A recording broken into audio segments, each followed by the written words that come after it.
Kaya good morning sa ating mga kasambahay at mga ka-food trip!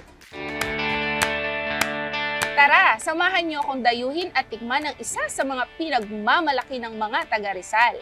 Dito lang to sa may Manila East Road, Sitio Taghangin, Barangay May Bangkal, Morong, Rizal. Ito yung Chili Chan Cafe and Restaurant. Open sila daily except Holy Week and Christmas. Imagine mga ka-food trip, karamihan o halos lahat ng ingredients na ginagamit nila sa pagluluto ng mga masasarap nilang pagkain ay galing mismo sa kanilang garden, o 'di ba? At ang iba ay inaangkat naman nila sa mga local partners nila dito lang din sa Rizal. At syempre, nabigyan ako ng pagkakataon para masilip ito. Konting trivia lang mga ka-food trip.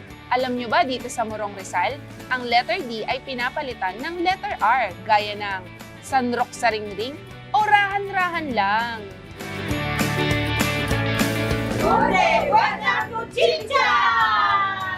Kaya naman mga ka-food trip, tikman na natin ang masasarap nilang pagkain.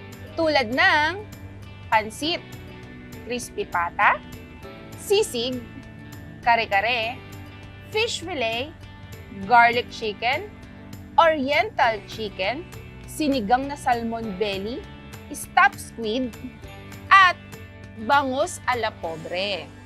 At para sa mahilig sa mga veggies gulay, meron din silang mixed veggie salad, fresh from their garden, o diba? At kung mahilig ka naman sa mga sandwich, meron din silang clubhouse. At dahil nga sila ay may pa-garden, meron din silang lemon cucumber, tamarind juice, mango shake, at strawberry shake. Tama mga ka-food trip, meron din silang strawberry sa kanilang garden. O diba, hindi lang sa Baguio tumutubo ang strawberry.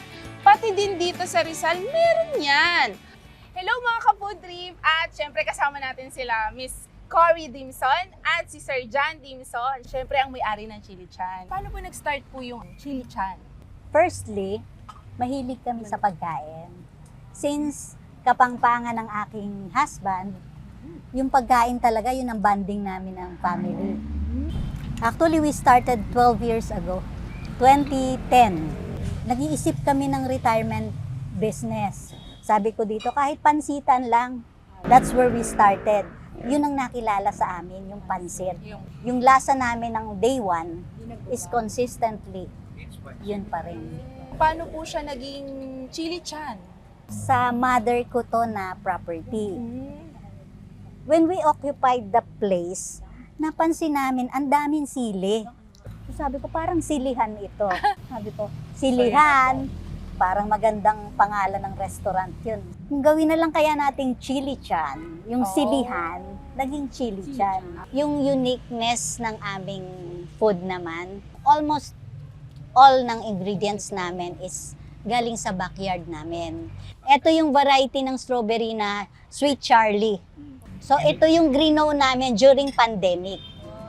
At ito pa nga mga ka-food trip, hindi pwedeng mawala sa menu nila ang kanilang special dessert, ang original buko pandan halo-halo. Kung gusto mo naman ng classic, meron din sila niyan dito. Kung sa pasalubong naman, meron sila niyan dito, especially made by Chili Chan. Kasoy, balaw-balaw, o yung binurong hipon, chili oil, pickled kamyas. Nag-o-offer din po kami ng mga catering services and pwede kayong mag-event sa aming lugar. We do deliver po anywhere in Rizal. We do offer po different promos, especially pag may mga holidays, meron kaming buffet. You can be assured na ang kakainin po ninyo ay fresh, healthy everyday, organic. Everyday po ang marketing namin, freshly cooked. Mainit na mainit, isuserve po sa inyo. So yun na nga mga ka-food trip, kaya naman kung natakam kayo sa mga pagkain natin ngayon, abay ano pang iniintay ninyo? Sugur na rito sa Morong Rizal! Kita-kits ulit dito sa Rizal for more mga ka-food trip!